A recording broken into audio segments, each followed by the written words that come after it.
number one, 06.7 Energy FM. Same, pero iba. Hello everybody. It's a Thursday. Grabe, mabulaklak naman po na Thursday sa ating lahat. Kumusta po kayo, mahal kong Mandaluyong, San Juan, Maynila, ano pa, Makati, Quezon City, lahat. Hello po sa inyong lahat. Ayan. At mga team bahay, mga team OFW, kumusta po kayong lahat? Sana you're all okay. And ma-relax na kayo kasi tomorrow, last day na ng trabaho. Kaya planning ka na naman kung saan ang summer. Very summer pa naman yung outfit ko ngayon, no? Dahil yung bulaklakin talaga. At saka nakakagaan daw ng mata kapag summer outfit lately. Kasi 'di ba? Yung parang ang fresh sa paningin. Parang feeling mo, ay, ang sarap-sarap ng buhay. Ay, walang problema. Pero hindi talaga yun ang katotohanan. Kasi ang dami mong problema. Pero dinadaan mo na lang sa mga damit, sa mga makukulay na bagay para mag-lighten up yung mood mo. Kasi kung minsan nasa color din yan. Color coding din, di ba? Na tinatawag. Kapag light colors yung lagi mo nakikita, medyo gumagaan daw. May effect daw po sa atin yon psychologically. Okay? O, lesson trivia lang po yan, di ba?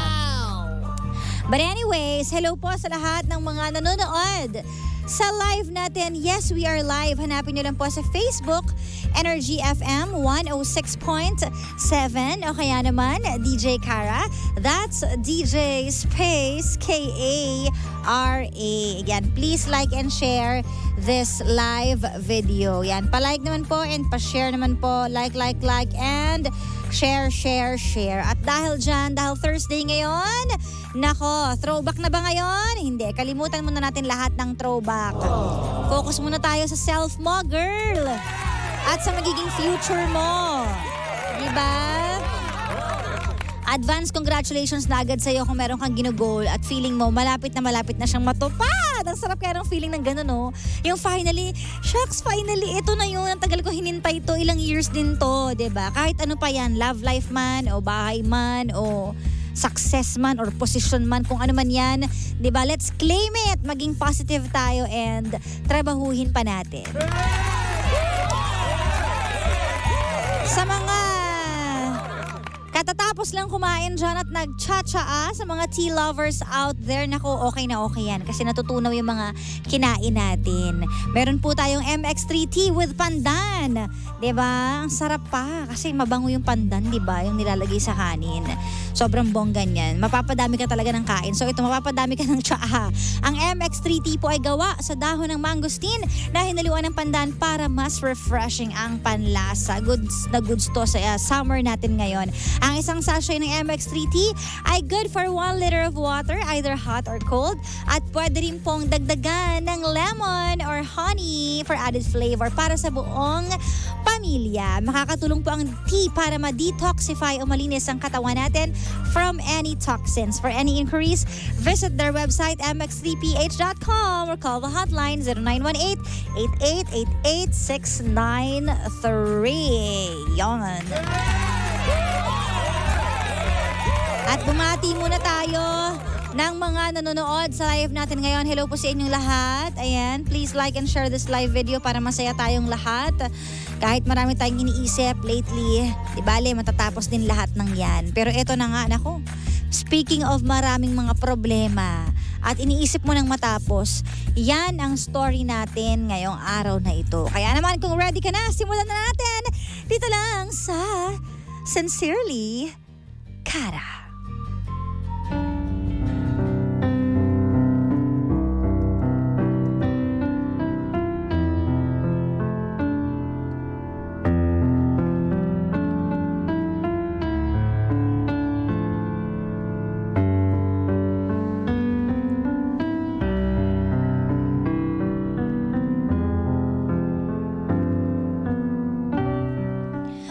Mahirap maging mahirap. For sure, maraming makaka-relate sa story na ito. Marami tayong pinagdadaanan sa buhay at kadalasan, mas natitikman natin yung pait ng buhay kapag wala tayong pera. Minsan nga, mas kumukonti pa yung mga taong nasa paligid natin. Dahil sa status natin. Kapag wala tayong mailabas, maibuga, or walang-wala talaga tayo. Paano nga ba natin itatawid ang buhay kapag hirap na? Ito ang story ni Albert, na 22 years old lang. Pero marami na siyang dinana sa mura niyang edad. Dahil bata pa lang siya, marami na siyang pinagdaanan. Consistent honor student and active pa siya sa mga extracurricular activities.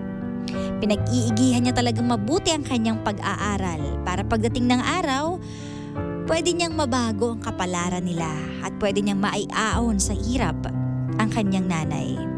Kaso nga lang, sa kasamaang palad ay na-diagnose ng cervical cancer ang nanay niya. Nabaon daw sila sa utang at stress na stress ang tatay niya kaya naman laging naglalasing. At kalaunan, tatay naman niya nagkasakit. Nagkaroon naman ng diabetes. Wala siyang kapatid, only child. Kaya naman siya talaga ang sasalo ng lahat ng bigat sa mga magulang niya. Ano nga ba ang dapat niyang gawin? Na parang sukong-suko na siya. Let's hear it straight from the heart of our sender for today.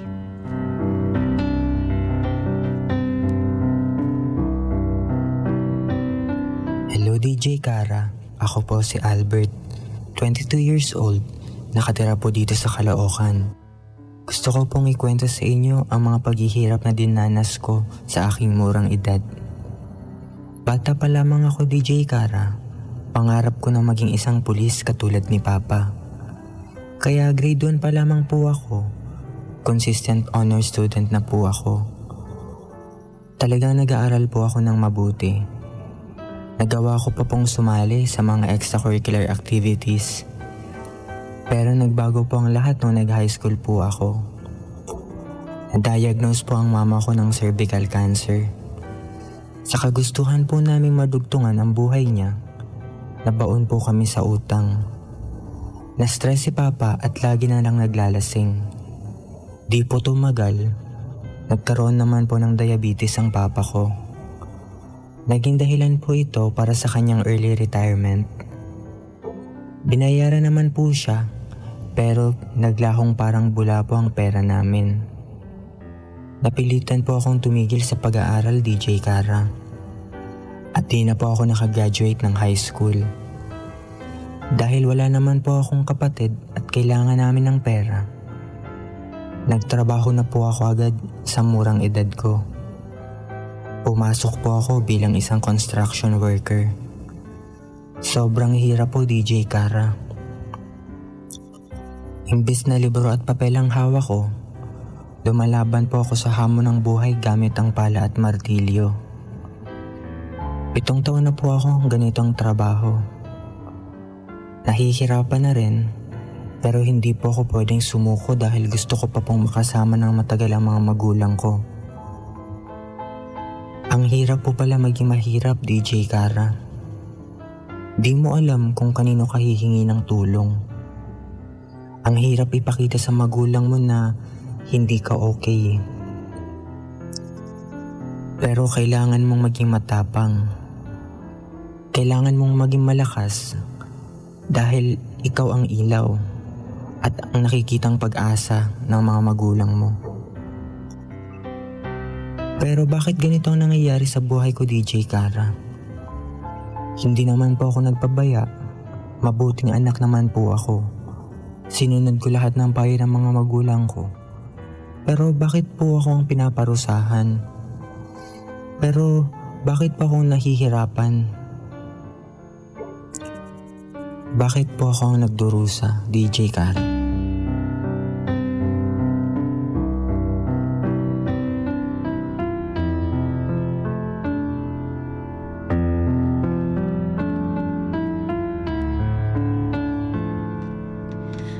Bakit ako po ang nagdurusa? Alam mo, Albert, hindi lang ikaw ang nagsabi ng mga katagang yan. Yung bakit ako po, bakit ako pa, 'di ba? But anyways, I'm sorry to hear na sobra kang nagdadaan sa matinding pagsubok ngayon kasi mama mo may sakit, nagkasakit din yung papa mo, tapos only child ka, wala kang makuhang support sa mga kuya, ate, kasi only child ka eh, di ba? Pero in fairness sobrang strong mo at sabi nga nila, malalaman mo daw kung gaano ka lang kalakas kapag napagdaanan mo na lahat ng mga struggles na marirealize mo, kinaya ko pala yun? Ganun pala ako katapang, kala ko hindi eh. Diba? So anyways, magbasa tayo ng ilan sa mga comments dito sa ating Facebook Live. Comment lang po kayo sa Energy FM 106.7 o kaya naman DJ Kara. That's DJ Space K-A-R-A. Sabi dito, DJ Kara, lahat po tayo nakaka-experience talaga ng hamon ng buhay. Wala pong nakakaligtas dyan. Kaso nga lang po, kadalasan may mga nag-give up. Sana Albert, huwag kang mag-give up kasi bata ka pa naman at marami ka pang tatahakin na mas magagandang bagay. Kapit ka lang.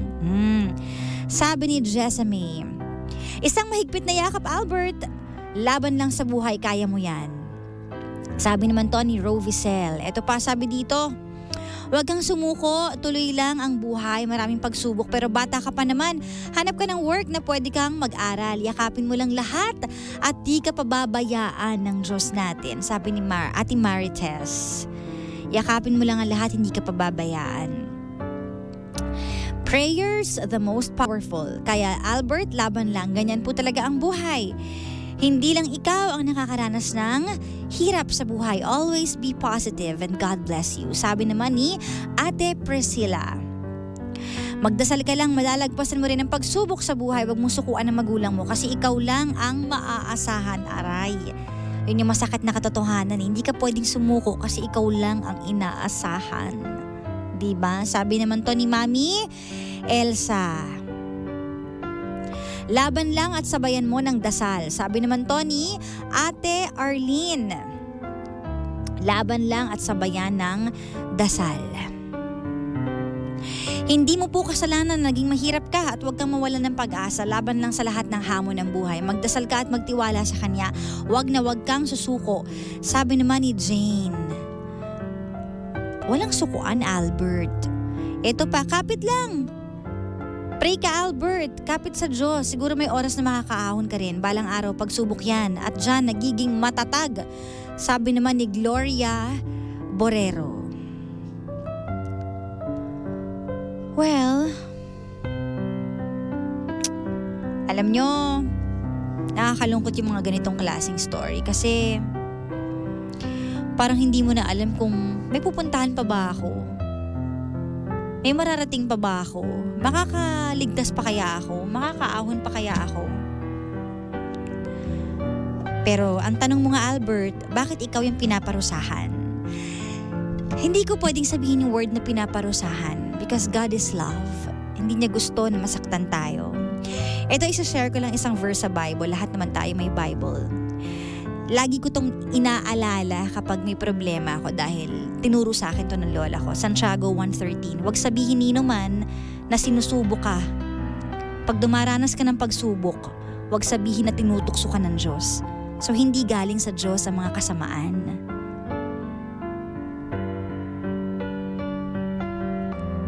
Diba? Kaya Albert, huwag mong isipin na ikaw pinaparusahan ka. Naging mabait ka naman na estudyante, naging mabuti ka namang anak, pero ito yung kapalit. No, wag mo isipin yun. We are living in an imperfect world, Albert. Ibig sabihin, kapag nasa imperfect world ka, maraming magaganap na hindi magaganda. Maraming mangyayaring masama. Kasi ito yung buhay natin ngayon eh. This is life. At nagkataon na ito yung nakuha mong problema. Diba? Na nagkasakit ang nanay mo, nagkasakit ang tatay mo, walang dapat sisihin doon. Pero it will make you stronger as time goes by. Itawid mo, magtiwala ka, Have faith at ibuhos mo lahat sa Kanya. Kapag feeling mo hindi mo na kaya, surrender mo. Kayo na pong bahala. Magdadasal po ako, tulungan niyo po ako, kayo na pong bahala. But most important thing is ikaw. Magpakatatag ka. Kasi kung hindi ka magiging matatag, paano yung mga magulang mo?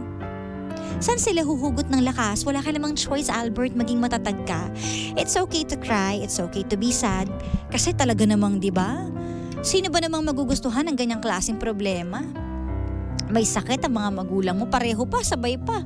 Tas mahirap lang kayo. Baon pa kayo sa utang, hindi mo alam kung anong gagawin mo. Pero kung minsan may mga bagay na hindi nga natin mabago, pero ang mababago lang natin, yung pananaw natin sa buhay. Doon tayo mag-depend. Kung hindi mo na kayang baguhin ang isang pangyayari, baguhin mo yung thoughts mo about life. About people, about yourself, about everything. Doon magsisimula na baka maging positive pa ako. Baka magkaroon pa ako ng pag-asa. Baka malabanan ko pa to. Baka challenge to, baka maitawid ko pa to. Diba? So Albert, nako, at a very young age, ang dami mo pinagdaanan. Ano pa yung hindi mo kakayanin? Kung kinakailangan humingi ka ng tulong sa family members ng tatay mo, gawin mo. Sa family members ng nanay mo, gawin mo. At kung wala naman, humingi ka ng tulong sa mga kaibigan nila, or sa government. Possible naman to.